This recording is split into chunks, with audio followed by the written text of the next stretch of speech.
Besedi vabim našega gosta Markosa Finka, ki bo prebral govor svojega brata, doktorja Andreja Finka, profesorja in odvetnika, Slovenca iz Argentine.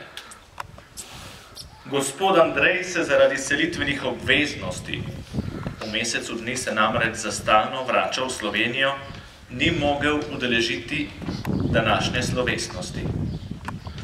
Kljub vsemu mu izrekamo iskreno dobrodošlico in se veselimo njegove vrnitve v Slovenijo. Hkrati mu čestitamo za 70-letnico rojstva, ki jo bo praznoval jutri. Gospod Markos, prosim, da mu izročite naše prisrčne pozdrave. Sedaj pa vas vabim, da z nami podelite njegovo razmišljanje.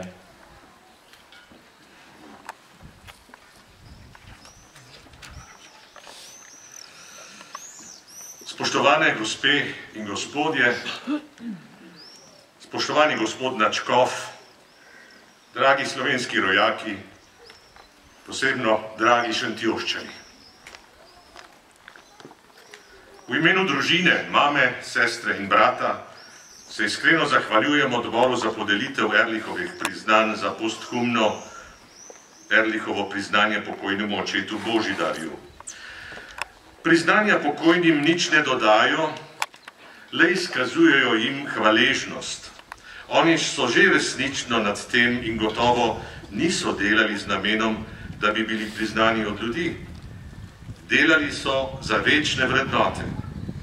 Zato upamo, da so že šli skozi veliko preizkušnjo in da jim končno priznanje že daje vsemogočni.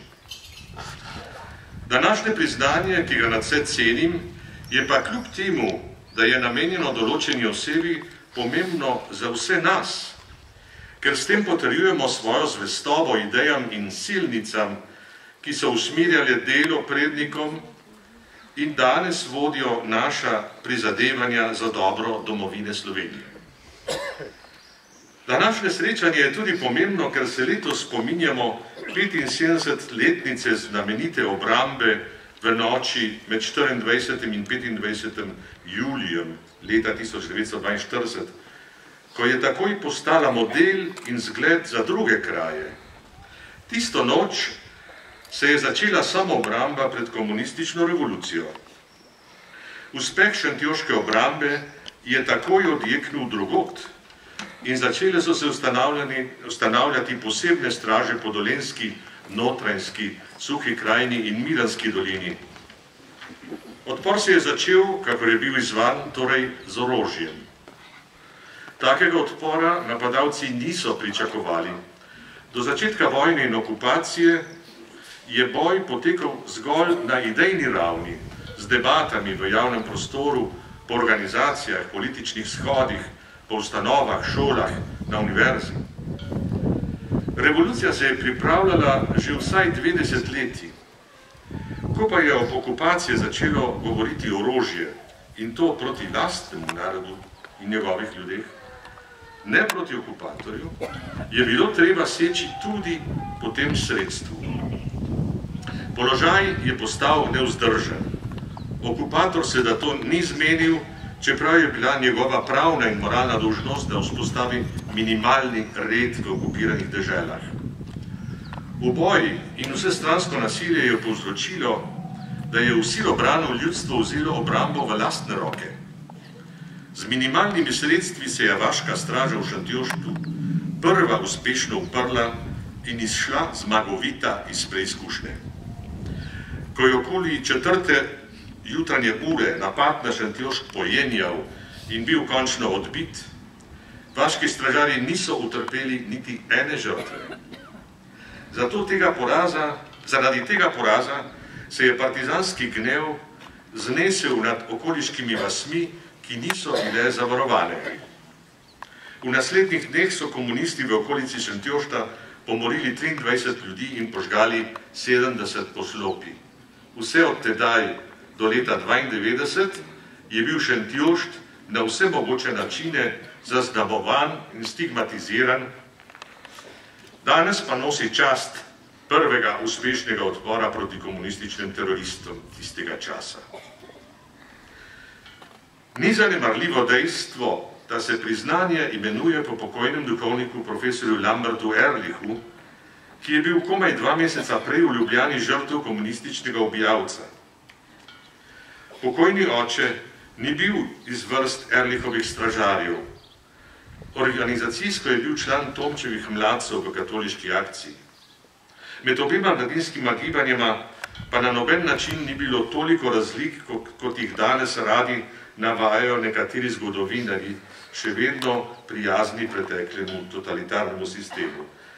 Razlike so bile le v pristopu, duh je bil pa isti.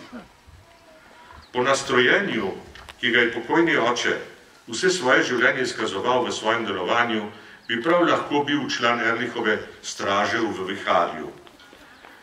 Posebno se je to izkazalo v zavzemanju za slovensko državnost, ki jo je Ehrlich formuliral že relativno zgodaj, v 30 letih, in ki se zaradi poznejših dogodkov v domovini dolgo ni mogla udejanjiti. V emigraciji je pa ideja kmalu prijela in oče je bil eden izmed pobudnikov. Ehrlichova zamisel o Sloveniji je pa še danes veljavna. Dejal je, da mora Slovenija postati in biti mejnik, ki druži in veže jug s severom, vzhod z zahodom. Sama ne sme biti ne eno, ne drugo, ne tretje. Postati mora mejnik, ki druži vse, kakor svete višarje. To nalogo bo pa Slovenija mogla izpolnjevati samo v svobodi, ne pod gospodarjem, ki bi sedel bodisi na jugu ali na severu, na vzhodu ali na zahodu. Tako Ehrlich. On se je bojeval na miselnem in duhovnem področju.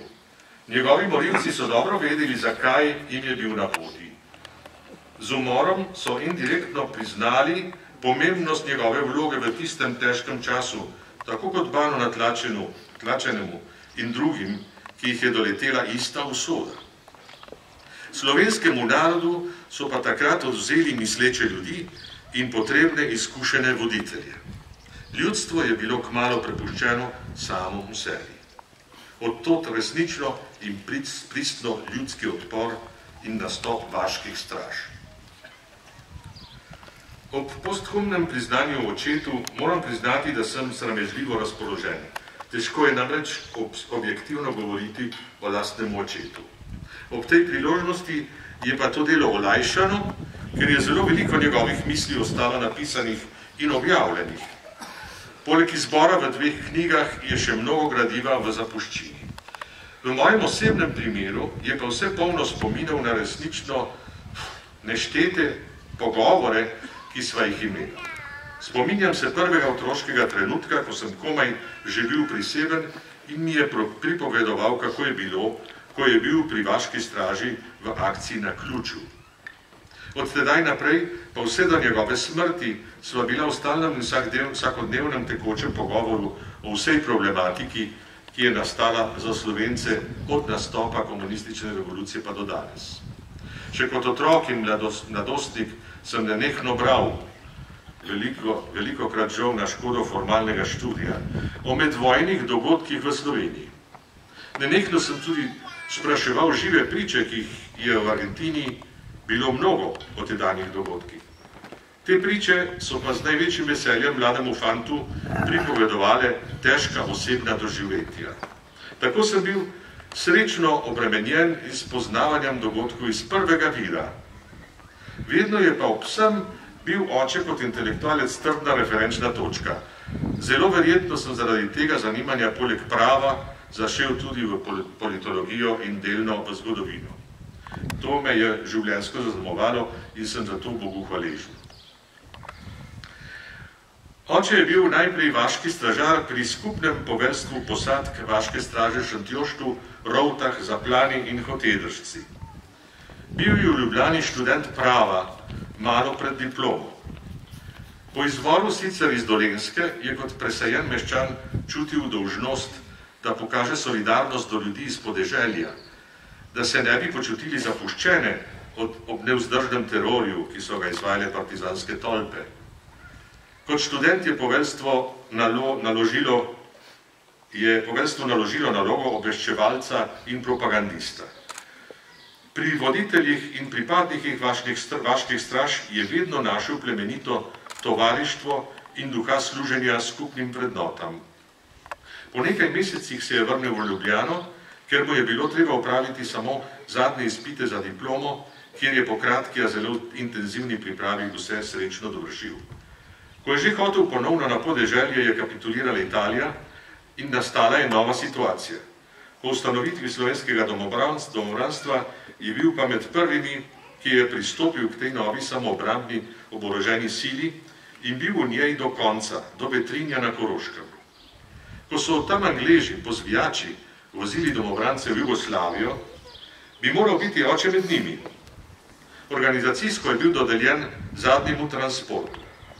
Takrat se je že vedelo, da domobrancev ne vozijo v Italijo. Kot mnogi je bil tudi oče odločen, da gre na tovornjak in se vrne, pa ne iz resignacije, temveč iz zavesti, da mora biti zvest sobojevnikom.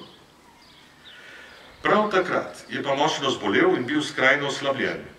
K zbirnemu prostoru se je lahko samo nekoliko približal, tam ga je videl prijatelj, moj kasnejši birmanski boter, ga vzvlekel stran, mu čez nekaj minut od nekod prinesel civilno obleko in mu pomagal pri preoblečenju. Na ta način mu je rešil življenje, ker bi ga z angleško uniformo, torej uniformo Angleži, čeprav na pol zavestnega, vrgli na tovornjak. Očeta je še dolga leta v Italiji in v Argentini mučil občutek krivde, ker je ostal živ in se je težko srečeval s svojci pomorjenih. Kasneje je pa bil zato hvaležen za rešitev in za priložnost, da je lahko mrtve klical v javni spomin in da je po svojih močeh pomagal pri reševanju njihove časti. To je pa delal pri polni zavesti in do zadnjega diha kot življenjska misija, ki si jo je naložil. Če bi moral danes na nek način označiti očeta, bi rekel, da je celo svoje življenje posvetil obrambi časti v slovenskem holokaustu pomorjenih sobojevnikov. Morda so izpod njegovega peresa izšli najbolj tehtni argumenti v utemeljevanju tega in teh, ki se jih danes spominjamo. Še prizadet od kapi in nekaj dni pred smrtjo je mladi novinarki iz Slovenije skušal utemeljevati samoobrambo pred komunistično revolucijo. Kot že rečeno, je pa druga njegova misel, ki je dejansko ena in ista, bila domovina Slovenija, za katere demokratizacijo in osamosvojitev si je nenehno prizadeval. Končno je bil po osamosvojitvi Slovenije imenovan za uradnega predstavnika nove slovenske države pred argentinskimi oblastmi. To službo je opravljal skoraj 3 leta brezplačno. Zatem je pa uporabil vse svoje sile, da je pomagal čistiti zatohlo ozračje v domovini, ki je ostalo še tako kljub demokratizaciji.